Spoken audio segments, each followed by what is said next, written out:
Bonjour à tous sur la nouvelle chaîne, merci d'avoir cliqué, on commence directement. VanEck abandonne son ETF Bitcoin Future, une nouvelle réglementation sur les stablecoins aux États-Unis et Denkun déployé avec succès sur le testnet Ethereum Goerli. Salut, c'est Benjamin et j'espère que vous allez bien et on se retrouve tout de suite pour votre résumé de l'actualité sur le Crypto Daily. Le Crypto Daily.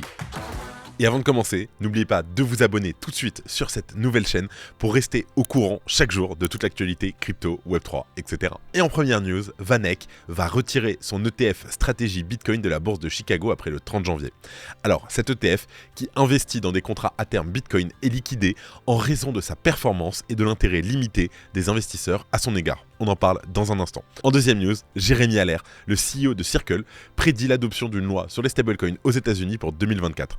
Il souligne l'urgence d'une réglementation spécifique aux stablecoins dans un contexte où ces actifs jouent un rôle croissant dans l'économie. Et en dernière news, cette nuit, le testnet d'Ethereum Goerli a accueilli la tant attendue mise à jour Denkun. Alors, petit doute, je ne sais pas si c'est exactement comme ça qu'on le prononce.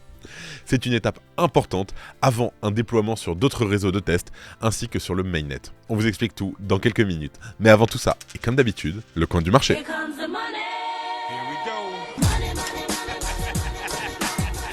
On a un marché qui se stabilise sur les 24 dernières heures, on a un Bitcoin qui gagne 0,22% et qui se situe à un prix de 42 780$.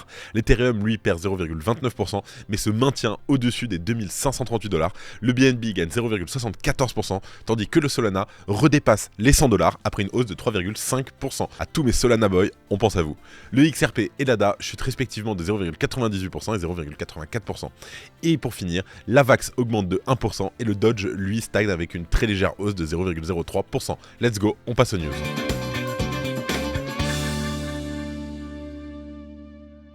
Et on commence donc avec VanEck qui abandonne son ETF Bitcoin Future. Alors, le gestionnaire de fonds d'ETF VanEck a annoncé son intention de retirer le VanEck Bitcoin Strategy ETF de la Chicago Board Option Exchange, le CBOE, après le 30 janvier. Le fonds, qui se négocie sous le symbole XBTF, est un ETF de contrat à terme sur Bitcoin. Il offre donc aux investisseurs une exposition au prix du Bitcoin en leur permettant d'investir dans des contrats à terme sur Bitcoin. Et selon le communiqué de la société publié mercredi, le conseil d'administration de VanEck a approuvé la décision de liquider les actifs du fonds sur la base de plusieurs facteurs. Ils évoquent notamment la performance, la liquidité et les actifs sous gestion et surtout l'intérêt des investisseurs. Et selon les données de Yahoo Finance, le volume quotidien des exchanges XBTF s'élève en moyenne à 1,4 million de dollars. Cela fait pâle figure en comparaison du ProShares Bitcoin Strategy ETF, un produit concurrent qui a éclipsé tous ses rivaux en termes d'afflux et de volume. A noter que le BITO avait été le premier à être lancé en octobre 2021. Et pour sa part, le fonds de VanEck est entré sur le marché le 15 novembre 2021. Et comme l'a noté l'expert James Effart, l'analyste ETF chez Bloomberg, le secteur des ETF fonctionne généralement selon le principe du gagnant prend le plus. Donc cela signifie que la plupart des volumes vont aux ETF qui ont l'avantage d'être les premiers à se lancer sur le marché. Et les investisseurs sont donc incités à se tourner vers l'ETF au volume le plus élevé. Pour compenser cette situation, VanEck a promis de verser aux investisseurs des distributions en espèces égales à la valeur nette d'inventaire de leur part dans le fonds après la liquidation. La date de liquidation est actuellement prévue pour le 6 février. Je cite: à des fins fiscales, les actionnaires constateront généralement une plus-value ou une moins-value égale au montant reçu pour leur action par rapport à leur base ajustée dans ces actions. Et pour rappel, la semaine dernière, VanEck a été l'un des nombreux gestionnaires de fonds à recevoir l'approbation pour son produit Bitcoin Spot ETF qui adosse ses actions à des bitcoins réels. A noter que VanEck a promis de reverser 5% de ses bénéfices générés par son ETF aux développeurs de Bitcoin Core.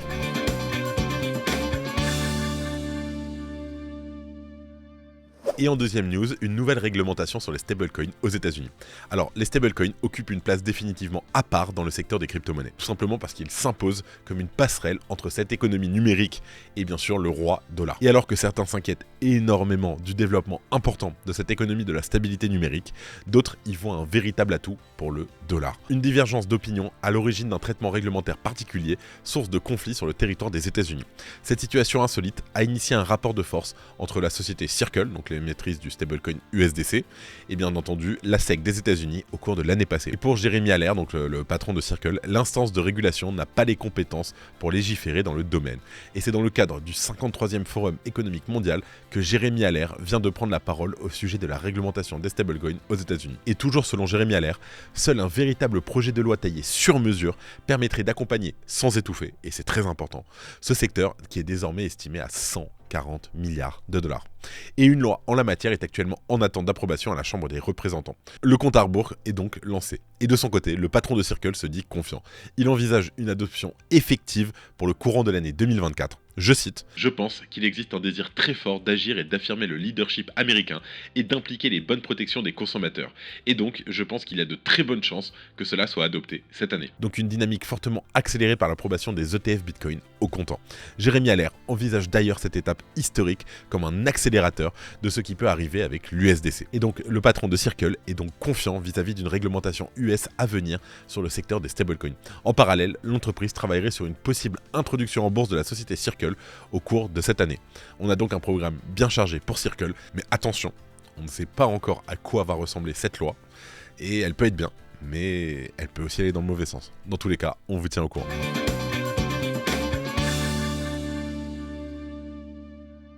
Et en dernière news, Dencun déployé avec succès sur le testnet Goerli. Dencun, donc c'est la contraction de Deneb et Cancun, est la prochaine grosse mise à jour de la blockchain Ethereum.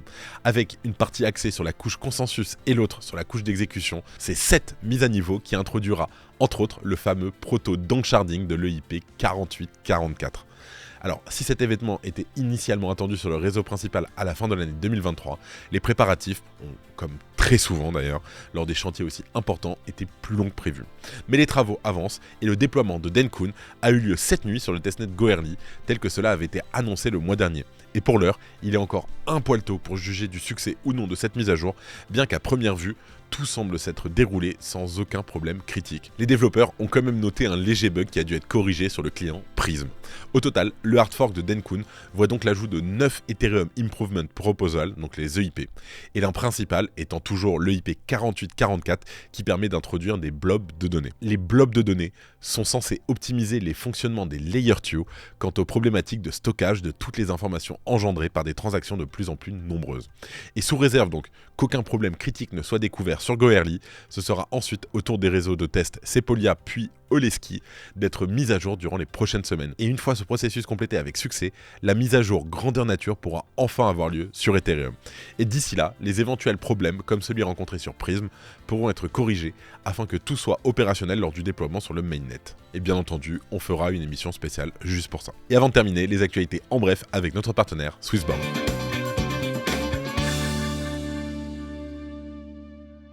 Le régulateur empêcherait Ripple d'effectuer son IPO.